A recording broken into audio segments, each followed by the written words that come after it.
नमस्कार साथियों, आज मैं आपको मिलवाने जा रही हूँ एक ऐसी हस्ती से जिसकी अध्यात्म में पीएचडी है, लेकिन व्यावहारिक तौर पर तो वो इतनी सुंदर कुछ बातें बताएँगी कि आप भी सोचेंगे कि ये चीज़ें तो हमको पता ही नहीं थी कि ये राम रक्षा तो हम पढ़ते हैं, हमें याद है, लेकिन सही अर्थों में वो उसका अर्थ क्या है? तो ऐसी कई दिलचस्प बातें हैं और स्वास्थ्य पर भी उनका राम रक्षा का क्या असर पड़ सकता है और किस तरह से हमारे लिए उपयोगी साबित हो सकती है, ऐसी ढेर सारी उपयोगी बातों के साथ मैं आपको मिलवाने जा रही हूँ डॉक्टर शैलजा सराफ जी से। नमस्कार शैलजा जी। आपको सबको नमस्कार जी। जी, तो शैलजा जी सबसे पहले तो मैं ये बताना चाहूँगी कि आप पहले राम रक्षा से शुरू करिए, फिर धीरे-धीरे हम आगे बढ़ेंगे और हम शैलजा जी के बारे में जानते जाएँगे। तो राम रक्षा क्या है थोड़ा-सा बताइए? राम रक्षा जो है, राम रक्षा जो है एक स्तोत्र है जो भगवान महादेव ने विश्वामित्र को सपने में बताया था और उसके सपने में आने के बाद उन्होंने समाधि में वो लिख दिया और श्रुति यानी सुना और सुनने के बाद स्मृति रखी और फिर उन्होंने उसका लेखन किया है। इसका मतलब ऐसा है कि सती ने यानी पार्वती जी ने पूछा था कि विष्णु सहस्त्र नाम बड़ा कठिन है, बहुत लंबा है, संस्कृत बोलने में समझने में कठिनाई होती है, सामान्य लोगों के लिए उसके बराबर का स्तोत्र चाहिए। तो शंकर जी ने महादेव जी ने सती को जो सुनाया वही सपने में बुध कौशिक यानी विश्वामित्र जी को सुनाया और उन्होंने फिर बाद में लिखा और सब लोगों के लिए वो विष्णु सहस्त्र नाम का फल देने वाला स्तोत्र यहाँ पे प्रकट हुआ है। राम रक्षा जो स्तोत्र है ये राम का वर्णन है, पर इसमें रक्षा कवच है। इसके जो पहले 7 श्लोक है, इसको सही राम रक्षा के यही श्लोक है, इसको राम रक्षा कवच कहते हैं। इसमें 7 श्लोक है और 19 बार भगवान राम का यहाँ पे विशेषणों से भरपूर विवेचन किया है। इसमें सबसे पहले ही आता है शिरो में राघवा पातु, यानी मेरे सर का, मेरे मेंदु का रक्षण राघव यानी रघु करे, क्योंकि अपनी चेतना जो है ना वो सारी चेतना मेंदु में होती है। ये मेंदु अच्छा रहा तो फिर सारे अपन लोग अच्छे रह सकते हैं। ब्रेन डेड हो गया तो आदमी किसी काम का नहीं है। उसकी रक्षा करने के लिए पहले बोला है कि राघव जो है रघु पहला राजा था। पहले तो ये सूर्यवंश था, फिर इक्ष्वाकु वंश हुआ, फिर रघु राजा की कीर्ति से रघुवंश कहलाया और रघु का ही नाम राघव करके। तो प्रार्थना है कि राघव हमारे मस्तिष्क का रक्षण करे। बाद में कहा है भालम दशरथात्मजा, पिता ही भाग्य लिखता है, जन्म देता है, तो उसके साथ भाग्य पिता से आता है, इसलिए दशरथात्मजा आत्मजा आया। भगवान राम ने मानवीय अवतार तो लिया है, पर वो हमेशा कहते हैं कि मुझे भगवान मत समझो, अहम मानुषी मन्ने दशरथात्मजा, मैं दशरथ का पुत्र हूँ, मैं भगवान नहीं हूँ, मैं मानव हूँ, खाली मैं आनंद देके कल्याण करने आया हूँ। इसलिए अपने भाल का यानी अपने प्राक्तन का, नसीब का जो रक्षण है ये दशरथ का पुत्र राम करे। उसके बाद आता है कौशल्यो दृश्योपात, मेरे आंखों का रक्षण कौशल्या नंदन करे। माँ जो रहती है ना, माँ की आंखों से, जी माँ आंख से बच्चों को पालती है। बच्चा छोटा रहता है, वो बोलती है, डांटती है, दूध पीता है, फुर्र फुर्र करता है। एक बार तो माँ बड़े चाव से उसका कौतुक करती है, पर बाद में उसकी आंखें बड़ी हो जाती है तो बच्चा समझ जाता है कि ये ठीक नहीं। तो माँ की आंखों से जो बच्चा तैयार होता है, अनुकरणशील होता है, उसको कभी भी समाज में किसी चीज का डर नहीं और वो आगे बढ़ता है। हमारे यहाँ ऐसा है कि ये जो कछुआ है ना, ये कछुआ जो है ना, उसकी माँ उसको आंखों से बढ़ाती है। अंडों से पीले जब निकलते हैं तो वो स्तन नहीं है उसको, ना वो कुछ चोंच है, वो खाली अपनी नजर से उनको बड़ा करती है। तो यहाँ पे हम लोग बोले कि ये कौशल्या नंदन है ना, इसकी नजर हम पे रहे तो हमारा जीवन सुरक्षित और कीर्तिमान हो। उसके बाद उन्होंने कहा है, बालम दशरथात्मजा कौशल्य दृश्यपातु विश्वामित्र प्रिय श्रुति, यानी हमारे कानों का रक्षण विश्वामित्र जी गुरु करे, क्योंकि गुरु से हम लोग ज्ञान लेते हैं और कानों से ज्ञान लेके अंतःकरण में आता है और ज्ञान से फिर हमारी प्रगति होती है। तो हमारे कानों का रक्षण जो है विश्वामित्र ने करना चाहिए। घ्राणम पातु विश्वामित्र प्रिय श्रुति घ्राणम पातु मखत्राता, यज्ञ का रक्षण करने वाला राम जो है वो हमारी नासिका का रक्षण करे, क्योंकि यज्ञ से जो धुआं उठता है उससे प्रदूषण खत्म हो जाता है और प्रकृति अच्छी रहती है। मुखम सौमित्री वत्सल, हमारा चेहरा, हमारा मुख जो है ना सौमित्री वत्सल, यानी जो लक्ष्मण है, जो उसको प्रिय है वो करे। उसके बाद जिह्वा विद्या निधि पातु, जिह्वा यानी जीव, इसके दो कारण है, ये ज्ञानेन्द्रिय है, ये कर्मेंद्रिय है। ज्ञानेन्द्रिय है तो इससे क्या होता है कि हम बोलते हैं और दूसरा कर्म खाते हैं, दोनों पर नियंत्रण होना चाहिए। मित आहार, मित विहार, वो बोलना भी मित से, जो ज्यादा बोलता है ना उसका प्रभाव नहीं पड़ता, जो मौन रहता है सुनता है और ग्रहण करता है, तो जिह्वा से हम ग्रहण भी करते हैं बोलते हैं, उसका रक्षण जो है ना वो लक्ष्मण जी करे। कंठम पातु भरत वंदिता, कंठ का रक्षण जो है ना भगवान का भाई जो भरत है ना, जो प्रिय है उनको, लक्ष्मण से ज्यादा प्रिय भरत है, ये देखिए आप। और उसका क्या हुआ था कि वो उसको जब पता चला कि मेरी माँ के कारण भगवान राम को वनवास हुआ है, तो उसको इतना क्रोध आया और वो इतना चिल्लाया, माँ को उसने अपशब्द बोले और इतने तार स्वर में बोला कि उसका कंठ खराब हो गया। बिल्कुल आप सही बोल रहे हैं कि रामायण में जो भरत है उनका जो चरित्र है वो तो देखने लायक और मतलब आप जो बता रही हैं सच में सुनने लायक है। तो वो जो है भरत कंठ, तो जब वो चित्रकूट पे लाने गया तो भगवान ने उसको गले लगाया और गले लगाने के बाद उसके गले को सहारा दिया और उसे समझाया कि ये विधि विधान है, माँ को दोष मत देना। और उसी समय कैकेयी ने भगवान राम से इतना ही कहा, राम मुझे कुछ नहीं चाहिए, एक ही करना, मेरा भरत मुझे माँ कहे, फिर से प्यार करे। तो जिस कंठ से माँ को अपशब्द बोला था उसी कंठ को लेके राम की आज्ञा मान के उनको आलिंगन दिया, भरत ने आलिंगन दिया, माँ को अपनाया। और उसी समय इसलिए कंठ का रक्षण जो है वो हमारे भरत जी करे। कंठम भरत वंदिता स्कंदो दिव्यायुधा पातु भुजो भग्नेश कार्मुका, ये जो हमारे कंधे है ना इसका रक्षण, ये भारी होना चाहिए, इसके ऊपर सारा भार है, जो पूरा भार है। हाँ, तो ये भग्नेश कार्मुका तो जो परशुराम जी है वो इनका रक्षण करे। कंठे भरत वंदिता स्कंदो दिव्यायुधा भुजो भग्नेश कार्मुका करौ सीतापति पातु, हमारे करो का, बाहु का रक्षण सीता का पति जो राम है, श्री राम है, वो करे।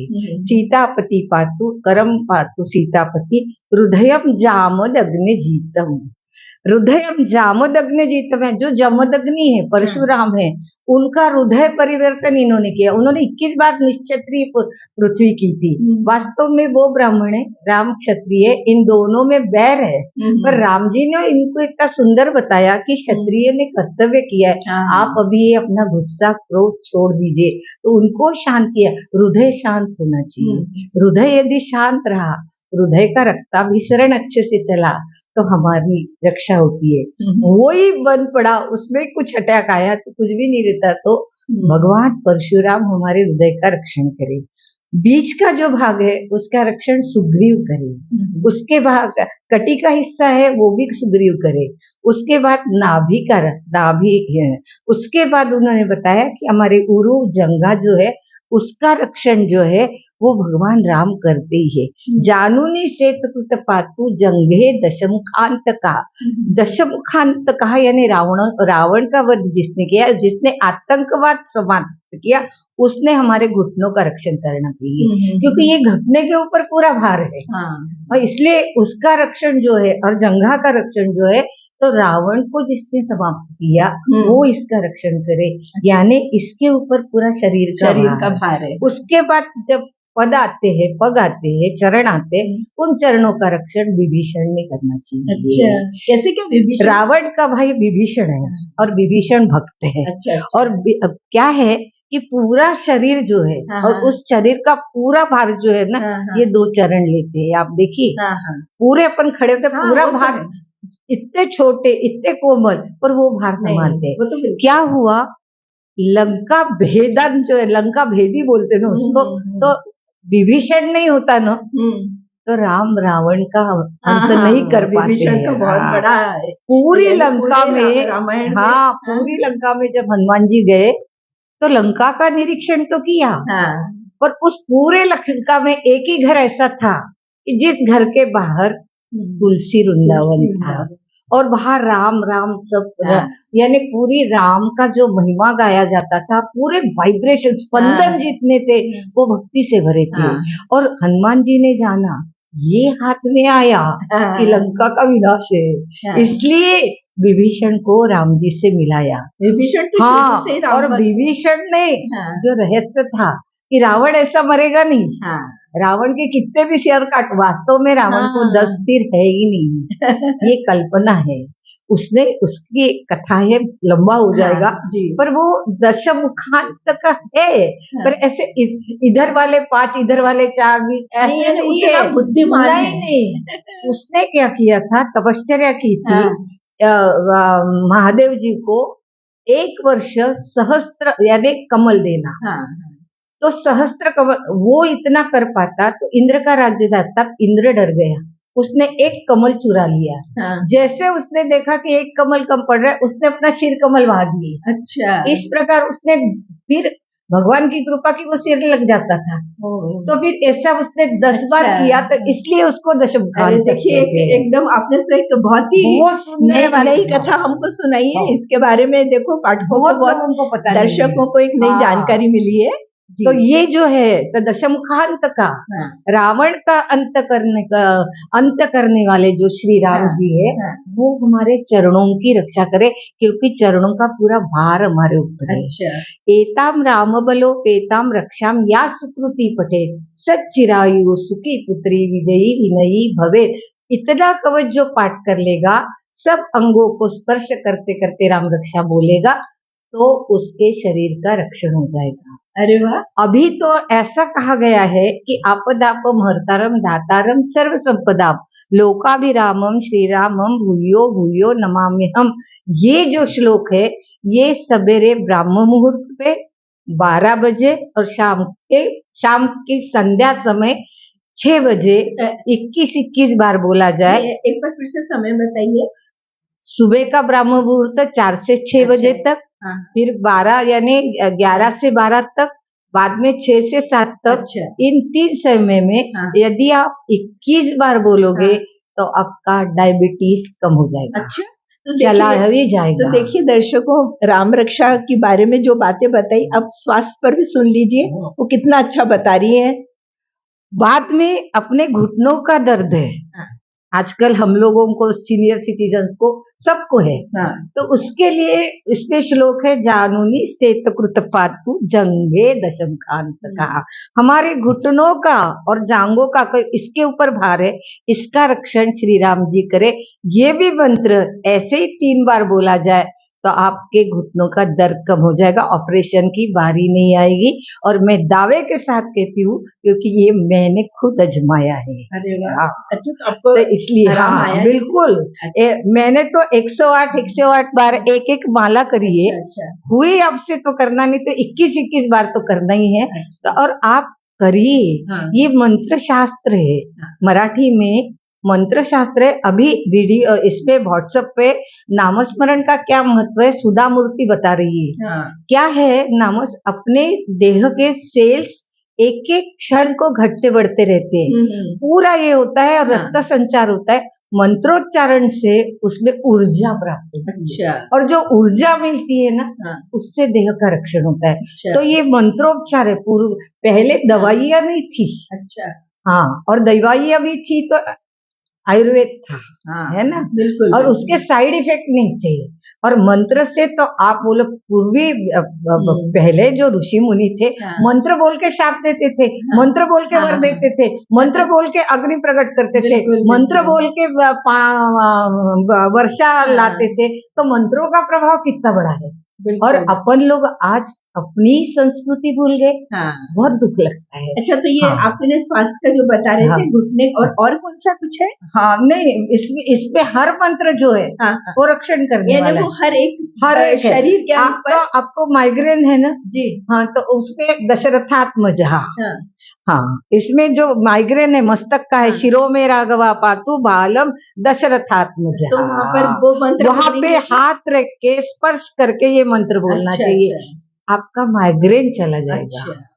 इससे जो है ना एक प्रकार की अंदर ऊर्जा आती है। हाँ। पर ये बोलते वक्त एक करना चाहिए, जी। अपने पैरों के नीचे एखादा आसन लेना है। अच्छा। हाँ, भूमि पे पैर नहीं रखना, नहीं तो पूरी ऊर्जा अंदर खींच लेती है, फायदा अच्छा। नहीं होगा। और इस टाइम हम लोग कुर्सी पे बैठ के शांति से बैठ के पैर के नीचे कुछ लेके शांति से श्रद्धा भाव से, सबसे बड़ी बात है आपको श्रद्धा रखनी पड़ेगी। श्रद्धा भाव रख के राम जी का स्मरण करके, बुद्ध कौशिक ऋषि का स्मरण करके और बहुत प्यार से आप करिए। मैं आपको चैलेंज देती हूँ कि ये आपको फायदा नहीं हुआ तो ये मंत्र शक्ति है जी। अरे वाह, बहुत और अच्छा। बहुत सुंदर है राम तो रक्षा। आपने तो ये राम रक्षा की जो एक तरह से परिभाषा ही बदल दी है कि इसको एकदम स्वास्थ्य से जोड़ के, ऐसा तो सभी को पता है कि यानी राम रक्षा से क्या कुछ होता है, लेकिन आज अपने जो श्रोताओं को बहुत अपनी एक सरल भाषा में जो स्पष्ट किया है, उससे मुझे लगता है बहुत काम में आएगा सभी के, और इसको सब लोग करें, ये ऐसा लगता है। और जैसे कि मैं बताना चाहूंगी कि हमारी जो डॉक्टर शैलजा जी हैं, ये पहले सीपी एंड बरार स्कूल में भी लेक्चरर रह चुकी हैं, साइंस भी पढ़ा चुकी हैं, और इन्होंने मराठी भाषा में भी एमए किया है।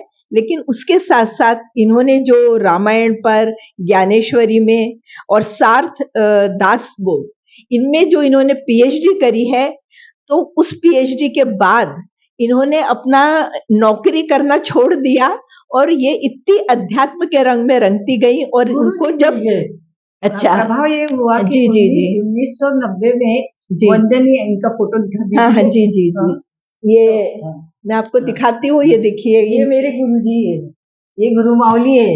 और इन्होंने मुझे 1990 में भागवत करने को बोला था, तो मैं तब से भागवत सप्ताह कर रही हूँ 90 से, और मैं पूरे इंडिया घूम चुकी हूँ और हर जगह मेरे होते हैं, रामायण होती है, भागवत होता है, ज्ञानेश्वरी और दासबोध पे प्रवचन होते हैं। उसके बावजूद स्कूल कॉलेज में जाके हम लोग मार्गदर्शन करते हैं, गीता का पाठ, गीता के श्लोक पढ़ाते हैं। और आज हमको अपनी सनातन धर्म और सनातन संस्कृति की इतनी आवश्यकता है, सारा माहौल बदल जाएगा और हम लोग उसमें आने को तैयार नहीं, तो बहुत दुख लगता है। आप अब जरा सब जन जाग जाओ और गीता पठन करो और ये इसका सबका लाभ लो।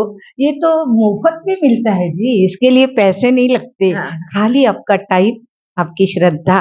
भागवत ग्रंथ जो है ना, वो तो मुक्ति देने वाला है, जन्म मरण से मुक्ति है। जन्म, हमारे समर्थ रामदास जी कहते हैं, जन्म दुखाचे कारण, जन्म दुख का कारण है।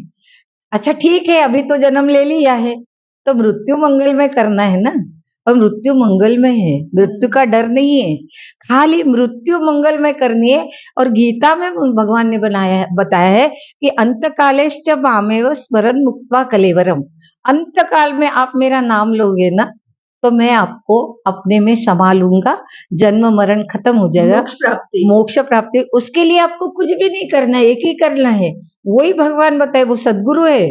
उस समय वो भगवान नहीं है, वो अर्जुन के सदगुरु यानी अपने गुरु है। अर्जुन यानी अपन है, जिस जीव के आर्जव भगवान पूरे करते हैं उसको अर्जुन कहते हैं। अर्जुन जीव का प्रतीक है, भगवान शिव का प्रतीक है, पर इस टाइम गीता के समय ये सदगुरु का प्रतीक है। और सदगुरु हमको बता रहे, अनन्यास चिंतयन्तो माम ये जन्हा पर्युपासते तेषां नित्याभियुक्तानां योगक्षेम भाम्यहम्। आप मुझे अनन्यता श्रद्धा से शरण आओ, कहीं नहीं जाना शरण, अन्य कोई नहीं, खाली मेरी शरण में आ जाओ, समर्पित हो जाओ, तो मैं आपको जो चाहे वो दूंगा और जो दिया है उसका रक्षण करूंगा और आपको मोक्ष दूंगा। पर उसके लिए भी आखिरी श्लोक में बताते हैं, सर्वधर्मान परित्यजम माम एकम शरणम व्रज अहत्वाम सर्व पापेभ्यो मोक्ष इच्छामि मा शुचः। तू सबको त्याग दे, ये मोह माया है, ये अशाश्वत है। तेरा शरीर भी है पर शरीर साधन है, शरीर को शरीर अच्छा रखना है, उसके चोचले नहीं करना, पर उसको अच्छा स्वस्थ रखना है और स्वस्थ शरीर से निष्ठा श्रद्धा से भगवान की भक्ति करना है। बहुत ही सुंदर शैलजा जी, आपने बहुत बढ़िया बात बता रहे हैं आप। तो देखिए, मतलब जीवन को सफल बनाने के लिए जहाँ एक को शैलजा जी ने बताया, वहाँ अपने जीवन में मोक्ष प्राप्ति की भी बात उन्होंने इतने सुंदर रूप में हमें बताई है। तो मुझे लगता है कि अब जो राम रक्षा नहीं पढ़ते थे वो अब पढ़ेंगे, और जो पढ़ते थे वो ये भी जान जाएंगे कि यदि इसको किस किस समय पर पढ़ें और कितनी बार पढ़ें, तो जो भी कुछ अपनी शारीरिक तकलीफें हैं उससे तो मुक्ति मिलेगी, मानसिक शांति मिलेगी। बहुत सुंदर बात आपने बताई है, और आज तो हमें लगता है कि बस हम आज से ही राम रक्षा शुरू कर दें। तो बहुत बहुत धन्यवाद शैलजा जी। और एक बात बताती हूँ कि शैलजा जी पूरे अपने भारतवर्ष में कम से कम 500 साढ़े 500 प्रवचन इनके भागवत सप्ताह के करती रही हैं, और हजारों हुए हैं। अच्छा, पर 500 साढ़े 500 जगह भागवत सप्ताह हुए, वो भागवत सप्ताह हुए, बाकी रामायण है। हाँ। और उसके बाद प्रवचन है हर विषय पे। अच्छा। तो उसमें मैं एक ही बताती हूँ, मैं नहीं, अपने संतों ने बताया है। भगवान श्री कृष्ण में गीता में बताया है कि नरदेह जो मिला है वो साधन है, और साधन से साधना करना है, और साधना से साध्य यानी मोक्ष पाना है, यही अपना उद्देश्य। नहीं, लेकिन इन्होंने इतने ज्यादा जगह जगह पे जो भागवत सप्ताह किए हैं और इतने प्रवचन किए हैं, और पूरे भारतवर्ष में घूम घूम कर ये अब भी जा रही है और अब भी कर रही है। तो ये हम आपका अभिनंदन करते हैं डॉक्टर शैलजा जी। और आप यानी आज के समय में सभी लोगों को इस तरह की चीजों की बहुत जरूरत है, क्योंकि लोग दवाई खा खा के और बीमार पड़ रहे हैं। तो ये यदि हम अपने जो हमारी आप करके देखिए जी, और दीदी आपको मेरा फोन नंबर, उनका फोन नंबर दीजिए, तो उस पे आप हमको बताइए, और जो जानकारी चाहिए वो मुझे बिल्कुल ठीक है। शैलजा जी ने बहुत अच्छा अपनी बात बताई है, बहुत अच्छा हमको बहुत अच्छे टिप्स दिए हैं। तो बहुत बहुत धन्यवाद, और आप सभी को मैं धन्यवाद देती हूँ कि आपने बहुत शांति से हमको सुना। धन्यवाद।